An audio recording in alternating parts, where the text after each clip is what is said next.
ఆలోచనలు పెట్టుకొని మిమ్మల్ని ప్రభుత్వ పాఠశాలలకు పంపించిండ్రు అని అంటే ఆర్థికంగా వాళ్ళు బలహీనంగా ఉండడమో లేదా గ్రామాలలోనే లేదా ప్రభుత్వ పాఠశాలలో చదివించాలనే పట్టుదలను నాకు తెలీదు. ఏది ఏమైనా ప్రైవేట్ పాఠశాలలతో పోటీపడి ప్రభుత్వ పాఠశాలలో చదువుకుంటున్న మీరు ఈ రకంగా రాణించడం ఇది ప్రభుత్వానికే గర్వకారణము.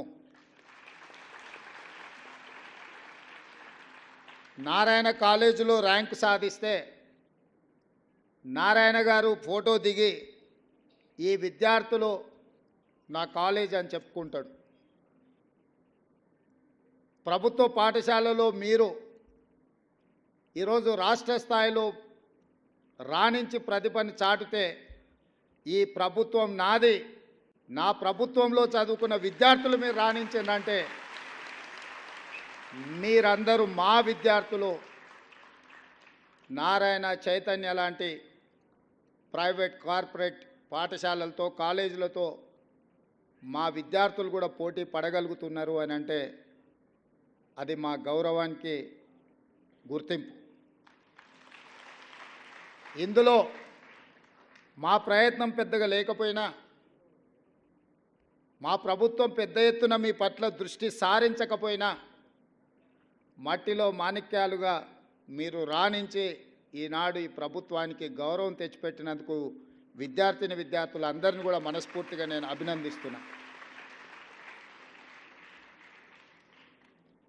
ఈరోజు ఈ దేశంలో ఐఏఎస్లైనా ఐపీఎస్లైనా ఐఎఫ్ఎస్లైనా వివిధ ఉన్నతాధికారులు మా ప్రభుత్వంలో పనిచేస్తున్న వాళ్ళు నన్ను కలవడానికి వచ్చినప్పుడు వాళ్ళతో మాట్లాడుతున్న సందర్భంలో నేను వాళ్ళని అడుగుతుంటాను, మీ స్కూల్ ఎడ్యుకేషన్ ఎక్కడా, మీ కాలేజ్ ఎడ్యుకేషన్ ఎక్కడా.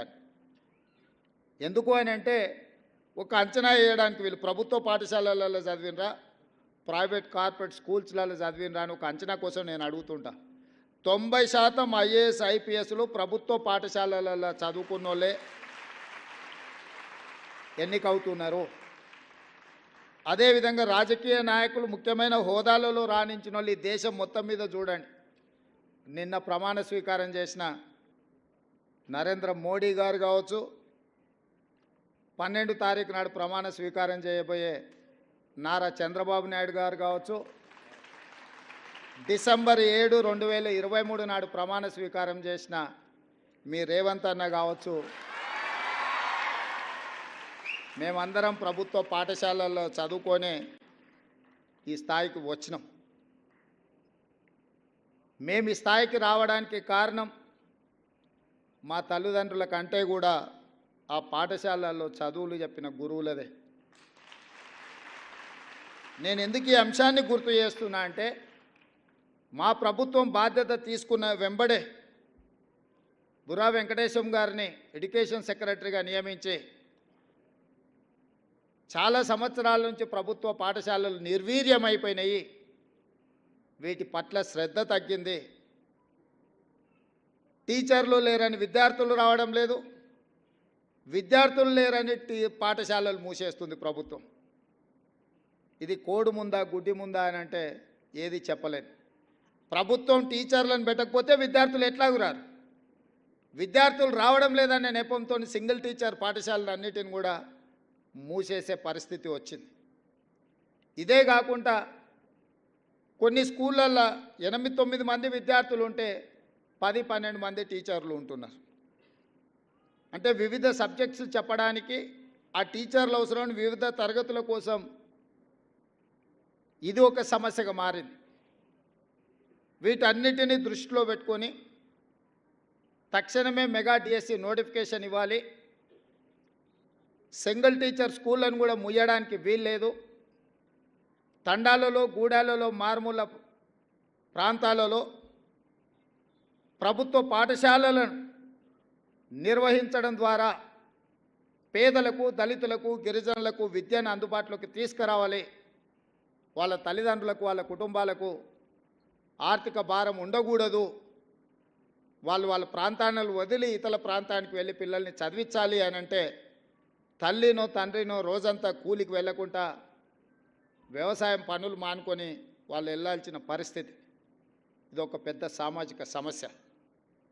ఆర్థికంగా చూస్తే ఒక టీచర్కి 50,000, 60,000, 70,000 జీతం ఇవ్వడం, ఆ పాఠశాల నిర్వహణకు అత్యధికంగా ఖర్చు అవ్వడం, ఆ పాఠశాలలో 6-7 మంది విద్యార్థులు ఉంటే ఇప్పుడే మా అధికారి చెప్తున్నారు ఒక విద్యార్థి మీద 80,000 రూపాయలు మనం ఖర్చు పెడుతున్నామని యావరేజ్గా. ఈ 80,000 రూపాయలు ఎక్కడ ఖర్చు అవుతుంది? నాకు తెలిసినంతవరకు నేను పూర్తిగా సమీక్షించలేదు, కానీ మ్యాక్సిమం ఈ ఇన్వెస్ట్మెంట్ అంతా శాలరీస్ మీదనే పోతుంది. ఇన్ఫ్రాస్ట్రక్చర్ మీదనో మౌలిక వసతులను ఏర్పాటు చేసే దాని మీద ప్రభుత్వం దృష్టి తక్కువ పెట్టడం వల్ల ఇది ఒక గందరగోళమైన పరిస్థితికి దారి తీసింది. అందుకే మా ప్రభుత్వం మెగా డిఎస్సి నోటిఫికేషన్ ద్వారా 11,000 పైచిలకు ఖాళీలుగా ఉన్న టీచర్ల నియామకాలు చేపట్టడం ద్వారా పేదలకు గూడాలలో తండాలలో కూడా విద్యను అందుబాటులోకి తీసుకురావాలన్న సంకల్పంతో వచ్చినెంబడే మేము నోటిఫికేషన్ ఇచ్చినాం. అదేవిధంగా ప్రభుత్వ పాఠశాలలు శిథిలావస్థకు చేరుకున్న వాటిని అన్నిటిని కూడా పునర్నిర్మించాలి, మౌలిక వసతులు కల్పించాలి అని దాదాపుగా 2,000 కోట్ల రూపాయల నిధులతోని పనులను ప్రారంభించినాం.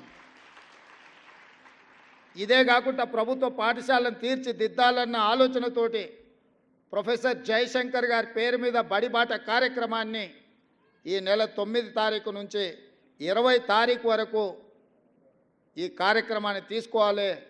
గ్రామాలలో ఇల్లు తిరగాలి, తల్లిదండ్రులకు వివరించాలి, ఆ పిల్లల్ని ప్రభుత్వ పాఠశాలల్లో చేర్పించండి. ఆ పేదలకు ఆ తల్లిదండ్రులకు చెప్పండి, మీ పిల్లలు చేరకపోతే మీ ఊర్లో పాఠశాల తొందరలో బంద్ కాబోతుంది. మీ ఊర్లో పాఠశాల బంద్ అవుతే భవిష్యత్ తరాల పిల్లలు విద్యకు దూరం అవుతారు. పేదలు ఎప్పుడైతే విద్యకు దూరం అవుతారో ఆర్థికంగా వాళ్ళు చితికిపోతారు. ఇంతకుముందు రవీందర్ గారు చెప్పినట్టుగా విద్య ఒక్కటే మనల్ని అభివృద్ధి పదం వైపు నడిపిస్తుంది అని నేను బలంగా నమ్ముతాను, విశ్వసిస్తాను.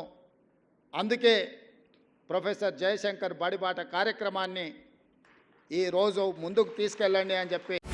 Subscribe to the Federal's YouTube page for more news and updates.